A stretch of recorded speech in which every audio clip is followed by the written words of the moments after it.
What's up, everybody? Skeleton Crew capped off 2024 yesterday, and of course, Happy New Year to you all. Before we get into my breakdown, make sure to subscribe so you're not missing out on any videos in 2025. But enough from me, let's get into episode 6.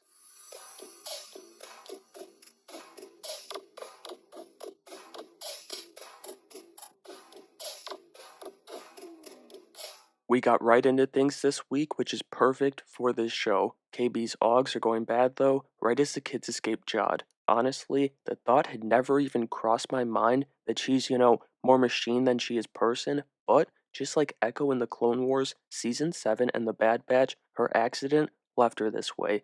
That and Fern's newfound edge drive a major wedge in the group this week, and it's a great base for this week's story. Also, during that opening, we got a cool X-Wing sequence where they come into Lanupa and go after the pirates. It highlighted one of the things this show's done very, very well so far, capturing that energy that we all felt as kids watching Star Wars, injecting that energy into these four kids, and delivering it in a way that it doesn't feel like something Deadpool would do breaking the fourth wall to tell us about the experience. Then another thing I noticed, and I could be reaching here, but these trash crabs, as the kids call them, remind me of a less evolved version of the ones we saw in Ahsoka when Sabine found Ezra. I only say that because this show is part of the Mandoverse, and I'm starting to wonder if the old rumors, I believe they came from either Making Star Wars or Bespin Bulletin about Peridia being connected to this show were true. In my head, if this is the direction the show goes in, Peridia would be like the center, probably the center of this ring of secret planets, the At Planetary group,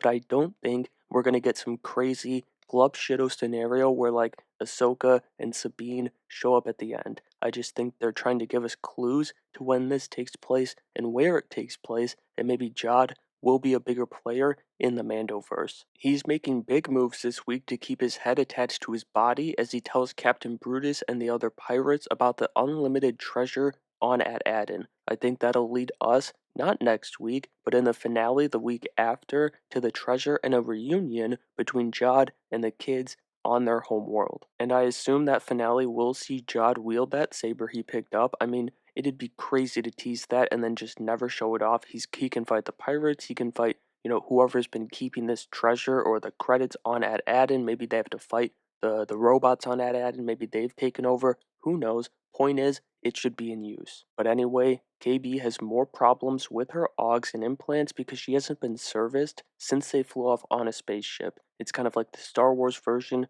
of diabetes, but Wim's around to help out, and they connect as she reveals an accident left her in this state. You also have her keeping quiet about all of this because Fern, who's kind of becoming like a young female version of Jod, has no patience, especially when their ship is being crushed after they just barely escaped those trash crabs with their lives. I feel like they knew this scene was a little bit absurd too. It wasn't the end of the world for sure, but they threw in that little crab hitting them as they flew away, which led to the ship in the junkyard. But it all ended up leading to this moment where the kids pull a second ship out of the main ship like one of those Russian Matryoshka dolls. Overall, this was another solid episode for this show as it continues to be hard to dislike, honestly, anything about the show. Like, there's little things where maybe I don't buy something for a second, but it's just a fun, harmless adventure in the galaxy far, far away, and there's still the potential for that added mystery to be an incredible storyline. But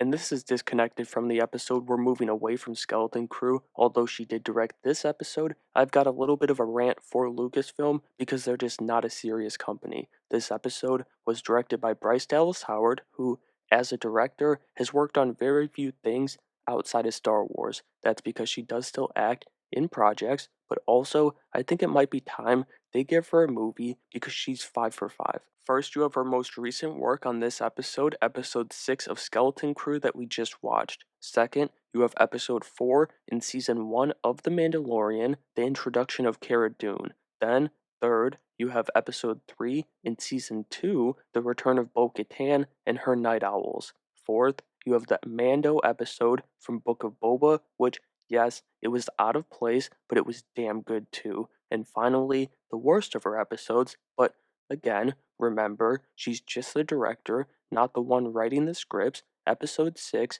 in season 3 of Mando, which, Yes, it is a Jack Black Lizzo episode, unfortunately, but I did also enjoy the droid stuff in there, despite the royalty. The point is, and even if you don't think she's 5 for 5 like I do, maybe you think, 3 of those are good, 4 of those are good episodes, Bryce Dallas Howard should be directing the new Rey movie. It's that simple. She's got Star Wars cred, she understands the galaxy from both a director's perspective, a performer's perspective, and a fan's perspective as the voice of Yaddle, so who's better than her to turn things around for Rey? I don't know, maybe I'm in my own little bubble on this thing, but that would at least make me optimistic about this new movie. And so that'll do it for my breakdown and bonus rant for episode 6 of Skeleton Crew. This is the life of a Star Wars fan where even when you enjoy something, there's going to be something that maybe isn't even connected to it that's going to piss you off waiting right behind it. But we got another good episode of the show. That should be the focus. Let me know what you thought of episode 6 down in the comments below and make sure you have a great day.